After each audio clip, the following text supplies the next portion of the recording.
नमस्कार विद्यार्थी मित्रांनो, स्वागत आहे तुमच्या आपल्या मॅथ्स मॅजिक वर्ल्ड या युट्यूब चॅनलवरती.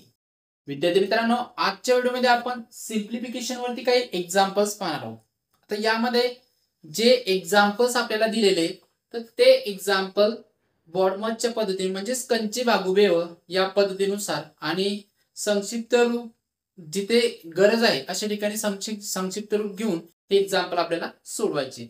तर अशा पद्धतीचे एक्झाम्पल बऱ्याचशा कॉम्पिटेटिव्ह एक्झाम मध्ये विचारली जातात. तर सिम्प्लिफिकेशन हे नेहमीच तुम्हाला कॉम्पिटेटिव्ह एक्झाम मध्ये पाहायला मिळते. आता हे सोडवायचं कसं नेमकं, आता बऱ्याच वेळेस आपण कंच वागवेवरती बरेचसे एक्झाम्पल सुद्धा बघितलेले आणि अगोदर सुद्धा व्हिडिओ बनवलेले.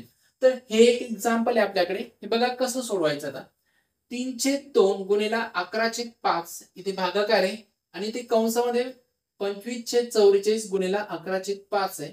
कंस पूर्ण आहे. परत भागाकार येतोय 33/15. आता कंची भागुबेवनुसार जर गेलो आपण तर सुरुवातीला कंस येतोय, तर आपल्याला हा कंस अगोदर सोडवायचा आहे. आता इथे साईडला इथे गुणाकार इथे भागाकार इथे भागाकार आहे. एखाद्या वेळेस जर अधिकचं चिन्ह जर असतं ती टर्म म्हणजे ती एवढी टर्म एक बाजूला पडते आणि ती सायमल्टेनियसली सोबत याच्या सोबत सुद्धा आपण सोडवू शकतो, पण तसंही इथे काही झालेलं नाहीये. तर आपण सरळ सरळ हा कंस अगोदर सोडून घेऊ. ठीक आहे. आता या कंस सोडत असताना बघा हे दोन अपूर्णांक आहेत 25/44 आणि 11/5 हे दोन्ही गुणाकाराच्या स्वरूपामध्ये. ठीक आहे. ज्यावेळेस काही अपूर्णांक असतील ते साधा अपूर्णांक आहे. ठीक आहे. हे जे अपूर्णांक गुणाकाराच्या स्वरूपात असतील तर अशा वेळेस आपण संक्षिप्त रूप देऊ शकतो जर जात असेल तर. संक्षिप्त रूप देतोय म्हणजे काय, तर तुम्हाला अंशात आणि छेदामध्ये काही संख्या अशा असतात की त्यांना सारख्या संख्येने निश्चित भाग जातो, तर अशा वेळेस त्या संख्या आपण कट करू शकतो. ठीक आहे, संक्षिप्त रूप देऊन. तर इथे बघा 25 आणि 5 या दोन्ही संख्यांना 5 ने निश्चित भाग जातो, तर 5 ने आपल्याला या दोघांना संक्षिप्त रूप द्यायचंय. ते बघा 5×1 5 5 25. आता राहिल्या दोन संख्या इथे अंशात 11 आणि छेदात 44. तर या दोनही संख्यांना 11 ने निश्चित भाग जातो, तर 11 ने ते संक्षिप्त रूप द्या. 11×1 11 11/44. आता इथे फक्त काय राहते, अंशामध्ये 5 आणि 1 यांचा गुणाकार केला तर काय येणार आहे 5. 5 गुणिले 5 आणि छेदामध्ये 4 1 4 गुणिले 4 म्हणजे या कंसाचं उत्तर काय मिळतं तुम्हाला 5/4. आता नवीन स्टेप बघा पुढे काय मिळेल, 3/2 गुणिला 11/5 इथे भागाकार आहे आणि याचं उत्तर किती मिळेल तुम्हाला कंसाचं 5/4. नंतर परत भागाकार 33/15.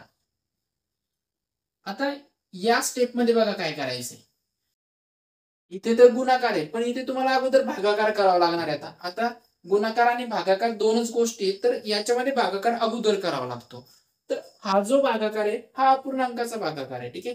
मग अपूर्णांकाचा भागाकार कसा करावा लागतो बघा, इथे 3/2 ही संख्या जशीच्या तशी लिहून घ्यावी लागेल. इथे गुणाकार आहे.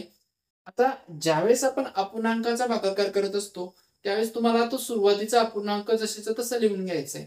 म्हणजे आता फक्त या एवढाच विचार करायचा आहे भागाकाराचा. त्याच्यामध्ये पहिला अपूर्णांक 11/5 येतोय, तो ऍज इट इज जसाचा तसा लिहून घेतला आपण इथे. ठीक आहे. आणि या भागाकाराच्या चिन्हाला गुणाकार करायचे आणि त्याच्यानंतर जो अपूर्णांक आहे त्याचा गुणाकार व्यस्त म्हणजे त्याला उलट करायचंय. ठीक आहे. खाली मुंडकं वर पाय या पद्धतीने 4 ला वरती घ्या 5 खाली जाणार, ते काय होणार आहे 4/5. परत इथे भागाकाराचं चिन्ह आहे याला गुणाकार करा. ठीक आहे. परत याचा गुणाकार व्यस्त म्हणजे खाली मुंडकं वर पाय त्याला उलट करायचंय, हे काय होणार आहे 15/33. ठीक आहे. आता बघा सर्व अपूर्णांक गुणाकाराच्या स्वरूपात आहे आणि ज्यावेळेस ते अशा पद्धतीने गुणाकाराच्या स्वरूपात असतील त्यावेळेस तुम्ही त्याला संक्षिप्त रूप सहज देऊ शकता. म्हणजे तुम्हाला फक्त बघायचंय अंशामध्ये आणि छेदामध्ये अशी कोणती संख्या आहे की त्या संख्येने दोघांनाही निश्चित भाग जाईल. आता असं काही नाही की इथे ती संख्या पाहिजे आणि इथे ती अंशामध्ये कुठेही असेल आणि छेदामध्ये कुठेही असेल, फक्त सर्व गुणाकाराच्या स्वरूपात असायला पाहिजे. आता इथे बघा हे 5 या 15 सोबत आपण कॅन्सल करू शकतोय. बघा 5×1 5 5×3 15. ठीक आहे. 11 आणि 33 11×1 11 11×3 33. अजून ते बघा 2 आणि 4 बेक बे बेदुनी 4. ठीक आहे. अजून काही कॅन्सल होतंय का? हा, हे 3 अंशात आहे, हे छेदात आहे, हे 3 परत या 3 सोबत कॅन्सल होणार. आता शेवटी काय उरतंय बघा, इथे अंशामध्ये 3 गुणिला हा 1 गुणिला 2 गुणिला इथे काय, इथे फक्त एकच असणार आहे. ठीक आहे. आणि इकडे छेदामध्ये हा 1, इथे 5, इथे 1 आणि शेवटी पण 1. म्हणजे याचं उत्तर किती मिळतंय? 3 गुणिला 2 6 आणि इकडे 5 गुणिला 1 5, 6/5 हे आपल्याला याचं उत्तर मिळतंय. तर अशा पद्धतीने सहजरित्या कंचे भागव्यय हा नियम वापरून आणि जिथे गरज आहे अशा ठिकाणी संक्षिप्त रूप घेऊन आपण सहजरित्या याचं उत्तर काढू शकतो. ठीक आहे. आता दुसरं एक्झाम्पल पाहूया. 54/3 गुणिला 16/2 छेदामध्ये 180/5 गुणिला 6/3. आता हे एक्झाम्पल जर बघितलं तर थोडं विचित्रच वाटतंय. ठीक आहे. वरती तुम्हाला भागाकार आणि गुणाकार दिसतोय, खाली पण भागाकार आणि गुणाकार. ठीक आहे. पण याला जर समजा हा जो भागाकार आहे तो अंश आणि छेदाच्या स्वरूपात जर मांडला आपण तर सोडवायला अतिशय सोप्या पद्धतीने आपल्याला ते जाणार आहे. ठीक आहे. म्हणजे सहजरित्या ते संक्षिप्त रूप देऊन तुम्हाला उत्तर मिळणार आहे. पहा कसं मिळतंय. तर इथे काय करायचं तुम्हाला, 54/3 म्हणजे याला अंश आणि छेदाच्या स्वरूपात लिहून घेऊ. 54/3. ठीक आहे. भागाकाराला आपण अंश आणि छेदाच्या स्वरूपात सुद्धा असं लिहू शकतो. नंतर एक गुणाकार. ठीक आहे. आणि ते 16/2. 16/2 म्हणजे 16/2. ठीक आहे. आता दिसायला थोडं सोपं वाटतंय. इथे बघा 180/5 म्हणजेच काय, 180/5 म्हणजे असं 180/5 मध्ये काय गुणाकार, इथे 6/3 म्हणजे 6/3. बरोबर आहे. आता थोडं सोपं झालंय, थोडं म्हटल्यापेक्षा बरंच सोपं झालंय. आता इथे पहा, हे 2 अपूर्णांक दिसत आहेत तुम्हाला आणि त्यांच्यामध्ये गुणाकाराचं चिन्ह आहे. म्हणजे इथे तुम्ही जर संक्षिप्त रूप जात असेल तर देऊ शकता. इथे पण तसंच आहे, 2 अपूर्णांक आहे आणि गुणाकाराचं चिन्ह आहे. म्हणजे इथे सुद्धा आपण संक्षिप्त रूप देऊ शकतो जर जात असेल तर. ठीक आहे. बळजबरी करायची नाही. आता इथे बघा 3 आणि 54. 3 1 3. 3 ने जर 54 जर भागलं तर 18चा भाग जातो. 18 1 18, 18 2 36, 18 3 54. म्हणजे इथे किती येणार आहे? 18. ठीक आहे. इथे बघा 2 आणि 16. 2 ने संक्षिप्त रूप जाते, 2 1 2, 8 2 16 होतात. म्हणजे इथे 8 येणार आहे. बरोबर आहे. इकडे 180/5. आता इथे कितीचा भाग बसेल? 5 1 5, 5 3 15 आणि 3 उरतील खाली आणि तो 0 30. 5 सकम 30 म्हणजे 36चा भाग बसतोय. ठीक आहे. 5 1 5 आणि 180ला 5 ने जर भागलं तर इथे किती मिळणार तुम्हाला? 36. इथे बघा 3 1 3, 3 2 6. ठीक आहे. बघा आता काय काय मिळतंय आपल्याला. इथे यांच्या छेदामध्ये एकच असल्यामुळे इथे डायरेक्ट आपण त्या संख्या घेऊ शकतो. 18 आणि 8. 18 गुणिला 8 आणि इथे 36 आणि 2. 36 गुणिला 2. ठीक आहे. आता परत एकदा बघा, इथे या अंशातील संख्या गुणाकार येते आणि छेदातील संख्या गुणाकार येते. अशा ठिकाणी सुद्धा आपण संक्षिप्त रूप घेऊ शकतो जर जात असेल तर. ठीक आहे. तर परत एकदा बघा 18 आणि 36. 18 1 18, 18 2 36. याने संक्षिप्त रूप देता येतं. 18 1 18, 18 2 36. आणि इथे बघा 2 1 2, 2 चौक 8. तर परत बघा अंशात 4 आहे, छेदात 2 आहे. परत संक्षिप्त रूप देता येते 2 1 2, 2 2 4. याचं उत्तर किती मिळतं तुम्हाला? फायनल उत्तर 2.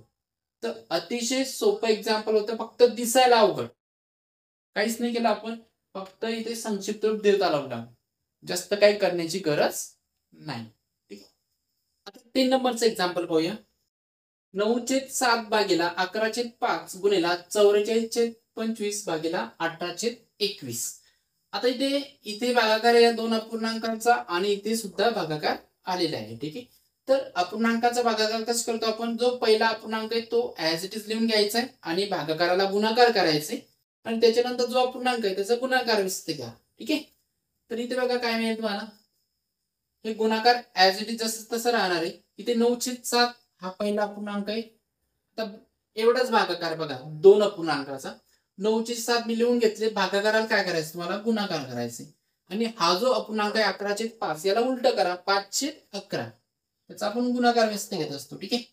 त्याच्यामुळेच आपण इथे भागाकाराला गुणाकार लिहित असतो. ठीक आहे. आणि इथे गुणाकाराला गुणाकारच ठेवायचे. नंतर 44/25. आता या दोघांचा भागाकार बघा, हा पहिला अपूर्णांक तो मी जसं तसा लिहून घेतला. भागाकाराला काय करायचं तुम्हाला, गुणाकार करा आणि याला उलट करा, त्याचा गुणाकार व्यस्त 21/18. ठीक आहे. आता बघा इथे सर्व अपूर्णांक हे गुणाकाराच्या स्वरूपात आलेले आहेत.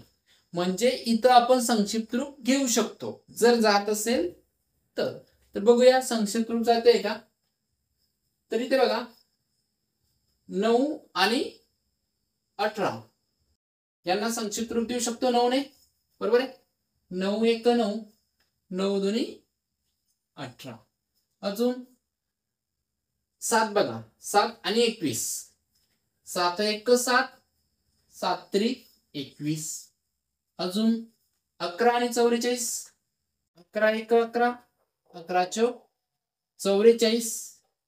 इथे 5 आणि 25, 5 1 5, 5 5 25.